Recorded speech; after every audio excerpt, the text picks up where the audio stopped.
Okay. Hey, Doug, how are you? Good, Douglas. Nice to be on your show. Well, thank you for being here. Enjoy having you here. I especially enjoy having another Douglas. Are you Douglas? I am Douglas. I go by Doug. Okay. It's funny because I go by Douglas only because there's another Doug Coleman in the industry who is a stuntman and a fairly famous one in Hollywood. Not that anyone would confuse me for him to look at us, but I just didn't want to have the same name, so I went with Douglas. Anyways, nice to have you here. We're going to be talking about your book called The Berman Murders. Before we get to the book, can you give us a quick backstory of yourself? Have you been a writer for your whole life, or what have you been doing? And then we'll pivot into your book. Well, I haven't been a writer for my whole life. It's something I've certainly thought about my whole life. I always dreamed of writing a book. I think at some point I wanted to be Ernest Hemingway, but I discovered when I was in college in creative writing that I probably didn't have that type of talent. Plus, I was more interested in nonfiction. Don't hold it against me. I'm a lawyer by background. Currently, I'm chief legal officer of a tech company. My background was as a trial lawyer. And about 10 years ago, I started doing more serious writing about law related topics. Investigative journalism, and particularly focusing on crime. And now I style myself as a true crime writer because that seems to be the area that really captures my interest. And also, there seems to be real interest among readers for this type of writing, and especially for the immersive investigative journalism that I've made my brand. Is this particular book, is this an unsolved case, or is it solved, or what's the status of it? Well, it's a good question. Legally, it would be considered unsolved. The chief suspect has never been arrested, never been charged. However, there is a strong suspicion and supposition among law enforcement, both at the state and federal level, that they had the right suspect, but simply couldn't develop sufficient evidence. So what I do in the Berman murders is I analyze that evidence and essentially present the case as I found it. Give us an overview of the murders. This happened in when, 1980s?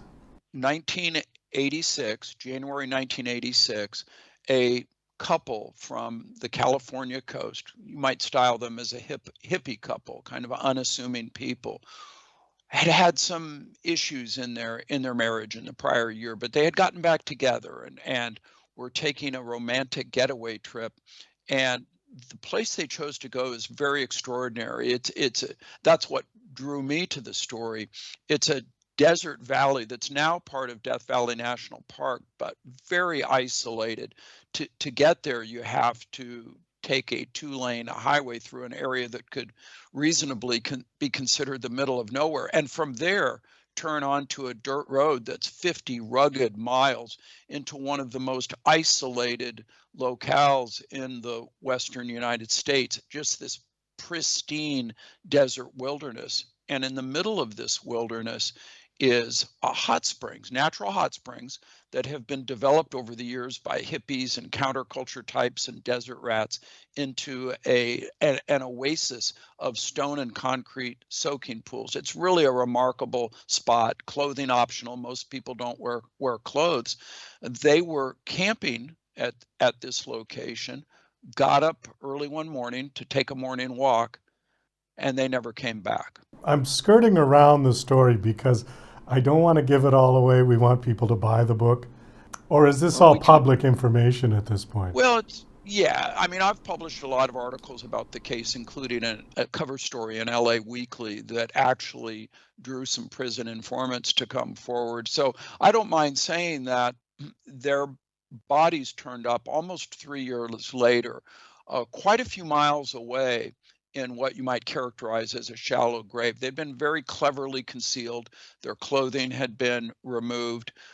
They had been stripped of their belongings, things like jewelry, and stacked one on top of each other and then covered with rocks and dirt. It was very meticulous. The coroner was not able to determine a cause of death because the remains were so badly degraded, but it was clearly a homicide and was classified as such. So then the question became, my gosh, you've got these two unassuming hippie types camping in this beautiful spot where there's not very many people. Who could have done this, and who would have done this? What would be the motive? Were they wealthy? So it's interesting. You wouldn't have thought so, Douglas. If you were out there seeing them at the time, you would have just thought they fit right in. Little four-wheel drive Datsun pickup truck. Again, very unassuming, kind of hippie type people. But Barry Berman, it was Barry and Louise Berman. Barry Berman, age 35, was the heir apparent to the Kahlua liquor fortune. His father, Jules Berman, was a fabulously successful Southern California entrepreneur, got his start in the liquor business at a young age, was successful, launched a string of liquor stores starting in Beverly Hills. And then after he served as an officer in World War II, became involved in liquor distribution and had this idea that it might make sense to import brands from overseas because it seemed consumer tastes were evolving. And he started with an interesting kind of unique tasting beer called Heineken. And he was one of the people who spearheaded bringing Heineken to the United States and made a ton of money doing that, and then branched off into things like J&B Scotch, Bass Pale Ale, and others, and just became fabulously wealthy. He had an opportunity to buy Kahlua, which was an obscure Mexican liqueur selling less than fewer than 1,000 cases a year, and through clever advertising and just relentless promotion, he leveraged that liqueur into a 1 million case a year business, to the point where Jules Berman had a mansion in Beverly Hills. He had a yacht named Kahlua. He not only bought a lodge on the shores of Lake Arrowhead above Los Angeles. He and his partners bought the entire lake. They bought 3,000 acres of surrounding woodlands. They bought the adjoining village, and they're the ones who developed it into a golf course and residential community. He did other massive real estate development projects, got into oil. I mean, Jules Berman was an entrepreneur on a rarefied kind of scale. And Barry was the only child of Jules and his wife, Ruth, and he was the heir apparent to this fortune. Was he part of, I mean, aside from being the heir, was he actively involved in the corporation? He wasn't. Barry shunned his father's mega Okay. deals. So he didn't want any part of Daddy's business and too capitalistic for him. Was he that type of attitude? You know? He was a child of the 60s, but also I think it was pushing back against the fact his mother was from a wealthy New York family and was kind of an old school mom who farmed out raising Barry to servants. And then Jules was running around the world doing mega deals. And Barry was a rather lonely, pensive child. And he just didn't see the lure of wealth. From the time he was young, he wasn't interested in the choices that his parents made. And he went a different direction, ultimately became the disciple of a Punjabi guru and practiced transcendental meditation. And that's how he met his wife, Louise, who was 17 years older than him.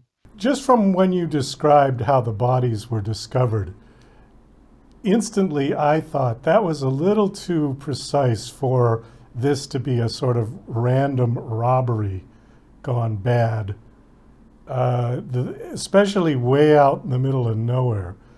So were they targeted? Did somebody know that he was who he was and followed them or knew that they were going to be in this remote place? Well, that was a theory that law enforcement looked into. Were they targeted in some manner? Would someone benefit by taking Barry out of the picture? But none of those leads panned out. And instead, what they started to focus on were the people who were camping adjacent to the Bermans. And in particular, there was one person, a man named Mike, who said he was in the military, who seemed to be camping at these clothing optional hot springs so that he could check out the the females. He seemed to have a sexual motivation. And when they took off, first of all, they had soaked with him in a tub the night before they disappeared. And when they took off up a little rough dirt road on a morning hike, he was seen driving his pickup truck in the same direction. He came back late in the day, covered in dirt, and approached campers who had just arrived at an adjoining campsite. And he said he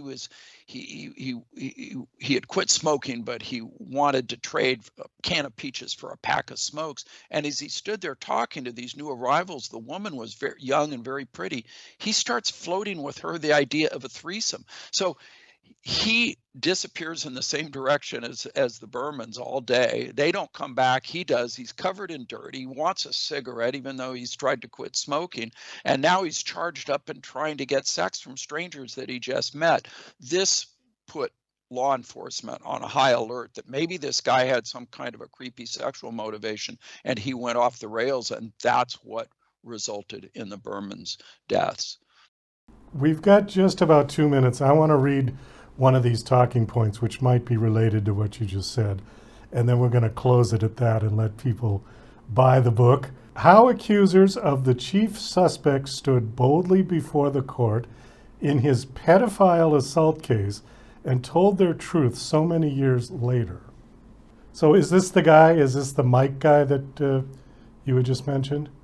That's right. Okay. Years later, his character emerges when he engages in the most horrific kinds of sex crimes against children, little children, ages 9 to 12, and not sex per se, but really sexual violence of the most egregious kind.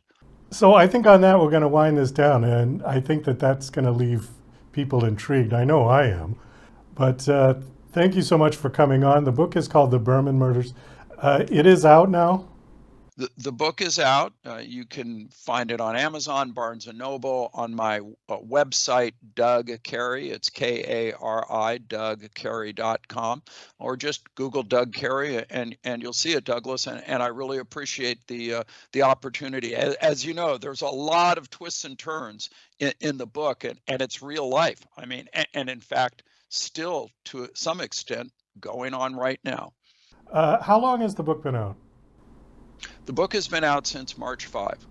Oh, just a couple weeks. Okay. What kind of reviews are you getting? Good reviews. I'm very fortunate and thankful that on NetGalley and Goodreads, we got strong reviews. The publisher is happy. I'm happy. The book's doing well. It's getting some buzz. So quite grateful for that and eager to hear from readers what they think. Well, Doug, thank you so much for coming on the show. This was a fun conversation, and best of luck with your book, and I hope it does well. Thank you for having me.